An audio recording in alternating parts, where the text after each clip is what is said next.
Suda was sitting in front of a big rock in a dark, damp cave in the middle of a dense forest. Ash was seen smeared all over her face and clothes. The pupils of Suda's eyes had completely rolled back. Looking at her, it was clear that she was under the influence of some power. The bones of Suda's hands, legs and neck were twisting with a cracking sound, and Suda was crying badly in pain. When the pain became unbearable, Suda fell on the ground and lost her senses. Night had fallen. Raghav was sleeping on the bed in his room. Late at night, with closed eyes, he sees a dream. Suddenly some villagers attack a fair, beautiful and long-haired woman. She is a witch. No one should look into her eyes. Light it on fire quickly and draw a line with vermilion outside this room and go from here. Witches are much more dangerous and powerful than we expect. If she sees me, no one will be left in this village. Get out of here. That beautiful woman with long hair was running here, and they're trying to get rid of the burning sensation on her body surrounded by flames. Raghav's heart trembles on hearing her screams. Which was what I just saw a dream? But why did the place where the witch was burnt look familiar? What is all this? All the ends are entangled. How to solve all this? Suddenly Raghav remembers something. He remembers. That place is none other than my hospital. So was a witch burnt in the hospital? But this is just a dream. Is it true? Is it a dream? I don't understand anything. That day Suda was also saying something similar, that she saw a scary woman standing outside my cabin, and she also heard someone crying and screaming from room number 9. Yes, absolutely right. Even in my dreams, I had seen that woman burning in the same room. Raghav was now far away from sleep. He picked up his mobile to check the time. It was 2:30 in the night. Raghav went out of the house for a walk. At some distance, he saw a man who looked like a fakir. He was peeping inside the open window of the hospital. He had a 4-flame lamp in his hand and was chanting some mantras. After that, he placed the lamp on the window and tied his mouth with a cloth and started leaving from there. Who are you? What were you doing here? So, is it because of you that Suda and Dinesh are in such a condition? What will you get by doing all this black magic? You know, right? This hospital was closed for 25 years. You like the people of the village to die of diseases? So, okay. I will go back. What is the meaning of doing all this? You are misunderstanding me. I was not doing any black magic or tantra mantra here. Rather, I have an idea of what a big misfortune you have invited by opening the hospital. I am just trying to avoid that misfortune. Did you see what happened to that Dinesh? Do not be under any illusion that Dinesh had any disease. Neither Dinesh died nor your nurse Suda. The witch has cast a black eye on both of them. And now that witch will make everyone her victim one by one. Black eyes, what are you saying? To hide your misdeed, you are diverting the topic in a different direction. What do you think? I do not understand what you are trying to do. Look Babu, you are a city dweller. On top of that, you are an educated doctor. You will not believe these talks of tantra mantra. But I have spent 80 years of my life living in this village. I know it very well. This is not an ordinary hospital. The witch has cast a black eye on it, where no one who came here ever settled. 20 years ago also, a doctor had come here and tried to run this hospital. But my soul still trembles thinking about what happened 20 years ago. Tell me, Baba, what happened 20 years ago? A doctor named Chatterson Shastri came here and took charge of this closed hospital. Both husband and wife were doctors. At that time, the people of the village did not trust the English doctors and their medicines much. But Chatterson Shastri and his wife went door to door in the village and convinced the people that they can treat even the biggest diseases. The people of the village do not need to spend their lives in pain. Impressed by the good nature of Shastri Ji and his wife, the people of the village gathered courage to go to the hospital for treatment. That day Harria's wife was in great pain. 2 days had passed, but her labor pain was still not ending. When there was no other solution, the people of the village took her to the hospital. Dr. Shastri's wife Vamala Shastri delivered Imli. But when a dead child was born from Imli's womb, Imli lost her mental balance after seeing it. After returning from the hospital, Imli's world was completely destroyed. Neither did she have any children, nor did her mental condition improve. Sometimes she would eat hot ashes from the stove. Sometimes she would wrap mud on the road on her body and laugh like a mad woman. Sometimes she would tear her own hair. Sometimes she would sit in the hot afternoon all day. Till now the people of the village felt that Imli had gone mad in the grief of her children. After Imli, Amaya, after Amaya, Shira, when such incidents started happening one after the other, then people were convinced that something was wrong in the hospital. Whoever went to that hospital for treatment returned from there as a living dead. Now the people of the village had stopped going to the hospital. For the last several days, no villager had gone to the hospital and no one had seen the Dr. Sahab and his wife coming and going around the hospital.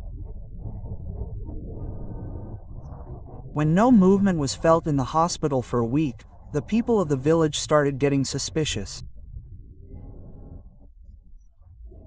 One morning when the Mukhia Ji went inside the hospital with some men, the badly burned bodies of the doctor and his wife were found.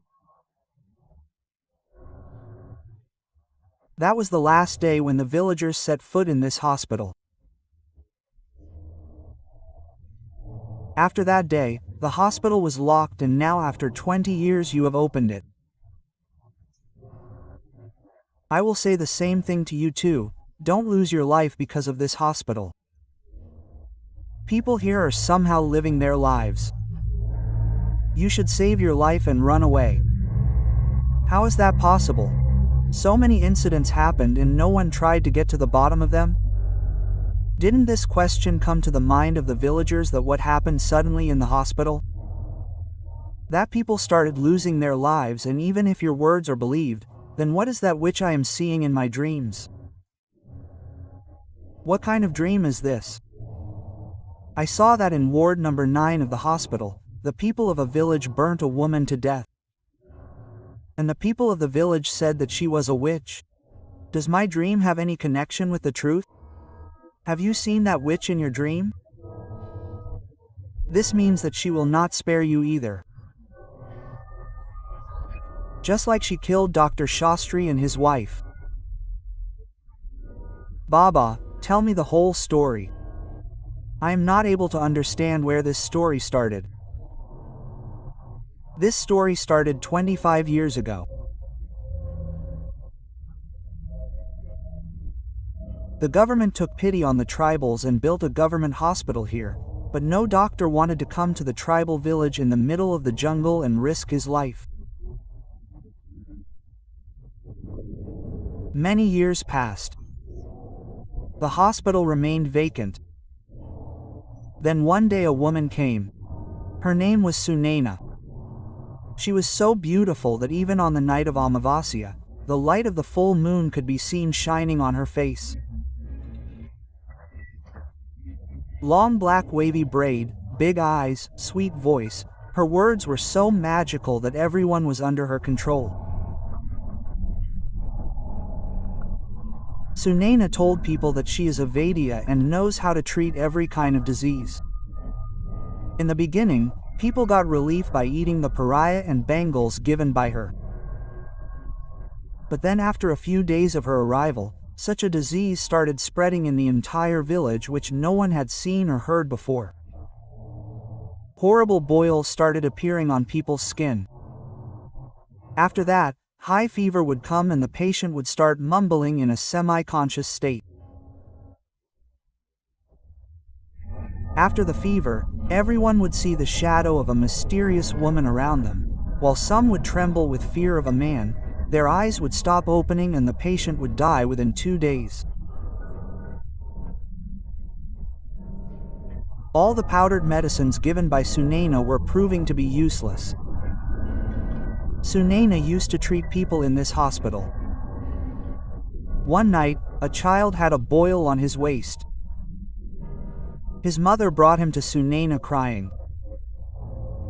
It was late at night. Sunaina applied some herbs on his wounds. She fed him medicine and then asked him to rest here in the hospital itself. After some time, the child's condition started deteriorating and he started writhing on the bed as if some invisible force had grabbed his neck. After some time, after writhing on the bed, the child's body became very stiff and he died.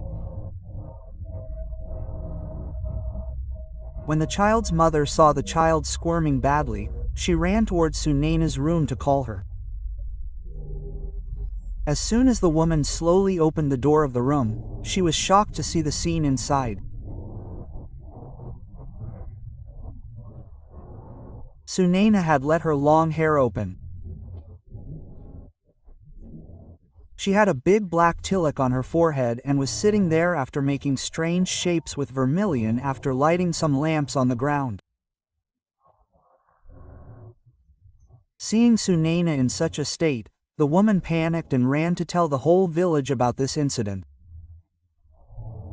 This means that no doctor is a Vaidya but a witch.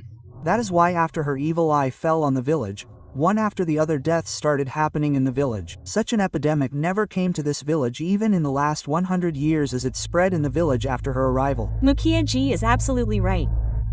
When my son also went to her hospital, he had only one boil on his back and a little fever. But after reaching the hospital, I don't know what she fed my child that he started writhing badly. Soon her whole body stiffened and she died in front of my eyes. She must have done black magic on my child and snatched him from me forever. She is absolutely right. She had given the same medicine to my husband too. After taking the medicine, he got high fever and then in unconscious state he was repeatedly saying that he is seeing a woman who has come to take him.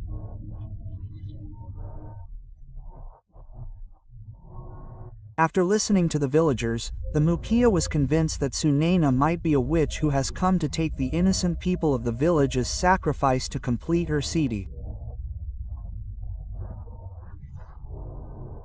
It was not a task for any common man to kill the witch. Before the witch came to know that the villagers have come to know her reality. The Mukia called the head priest of the village and then as per his instructions, the whole village moved towards the hospital with the sanctified vermilion and ghost.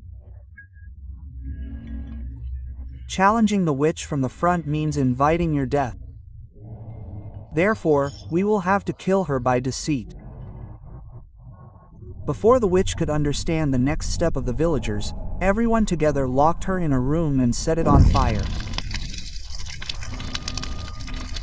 Then after drawing a line with vermilion outside that room, the hospital was closed forever. The witch left, but even after her death, The ill omen that had engulfed the village did not end, and one by one God knows how many deaths occurred in the village. The villagers did whatever they could. Puja Path, Haven, and then slowly everything became normal. The hospital was locked. Years started passing by, and then 5 years after this incident, Chatterson came. After his death, such fear had set in that no one even stopped looking in this direction. And now after 20 years you have come. I am afraid that the same thing is going to happen to you as well, which happened to Chatterson and Shastri. She has returned. You go from here to save your life. Your nurse Sudha is not going to return now. Before the witch's fury breaks out once again, you go back to your city. This means that whatever I saw in my dream was true. Till date, so many people have died because of that witch. But why am I still alive? Why did she not harm me?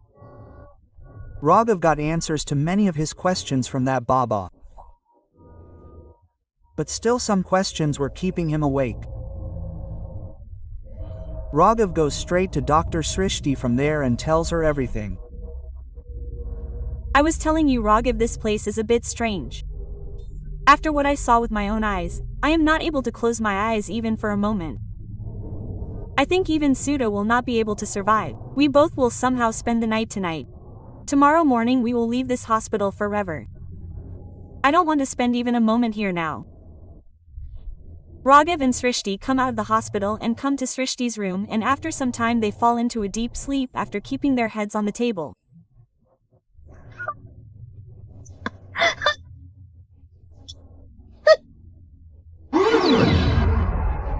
Suddenly Srishti wakes up hearing someone's scary laughter and finds herself inside the hospital again. Raghav, how did we come to the hospital again? This scary voice is heard. Who is here? Look, whoever you are, let us go. We have nothing to do with this village. Why are you troubling us? Just then Nurse Sudha reaches there. Seeing her condition, both of them start getting scared. Sudha's whole body was covered with ashes. Her face looked black and very scary. She starts speaking in a double voice. You did not come here on your own, Raghav. My call has brought you to this hospital. 25 years ago, before coming to Sunena village, I had handed over one responsibility to my mother. And that responsibility was you. But when I died here, my mother gave you in adoption. And you started growing up as a son in that millionaire family. But you see, a mother's call did not go in vain. You came here on my call. No, this cannot happen. I am not the son of a witch. People say it right. A witch does not hesitate to hunt even her own child. You called me here to kill me. I was not a witch. I was just trying to save this village from an epidemic. People were getting confused due to fever, due to which they were seeing some shadow around them. Witch people associated with ghosts and black magic. Whereas it was not any black magic but the effect of the epidemic. I was also from a tribal village. But when the medicine did not work, I started performing rituals to please my Kuldevi for the safety of the village, which the villagers considered as black magic, and without understanding anything, burnt me alive. My every scream, every sigh got imprisoned in this hospital. And now I cannot get free from this hospital even if I want. I have spent years imprisoned in this hospital. With your arrival, this hospital opened once again and I got a chance to take my revenge. Raghav, if what your mother says is true and she is not a witch, then it means that she is an unsatisfied wandering soul. who was probably calling you so that she could get satisfaction. Perform her last rites so that she can leave this world. Don't worry, you are her son, so she will not harm you. You are probably right, but I am not able to understand how she will be freed. Suddenly a strong gust of wind comes and a black shadow comes and enters Srishti. Suddenly Srishti's facial expressions change and she goes and starts banging her head on the wall of the hospital. Srishti was laughing loudly in a scary laugh, and along with that she was continuously picking up the stuff lying there and hitting it on her head.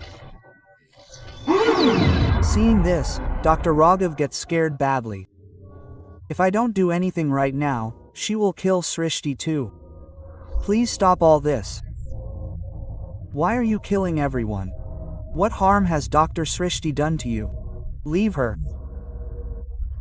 Suddenly Raghav remembers Srishti's words and he runs to room number 9. On the other hand, Srishti reaches the storeroom of the hospital, picks up a bottle of alcohol and comes out and pours it on herself while laughing. Look at it for the last time. After this it will become a pile of ashes.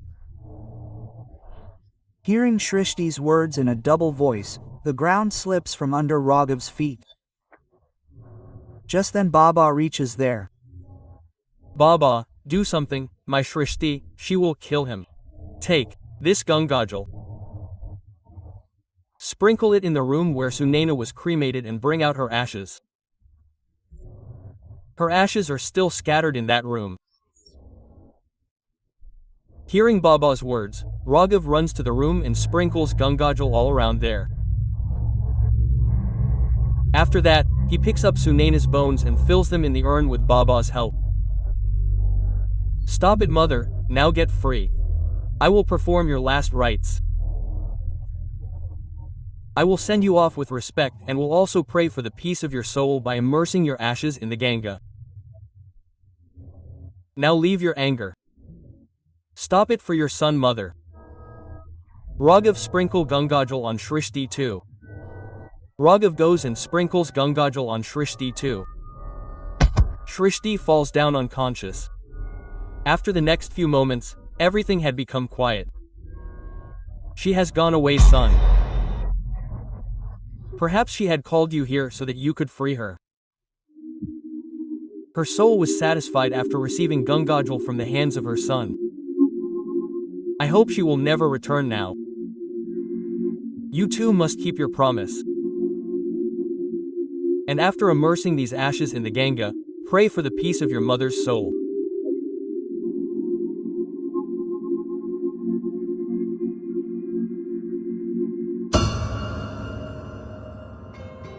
If you like this story, subscribe to us. Follow our Instagram and Facebook page. And yes, friends, don't forget to subscribe.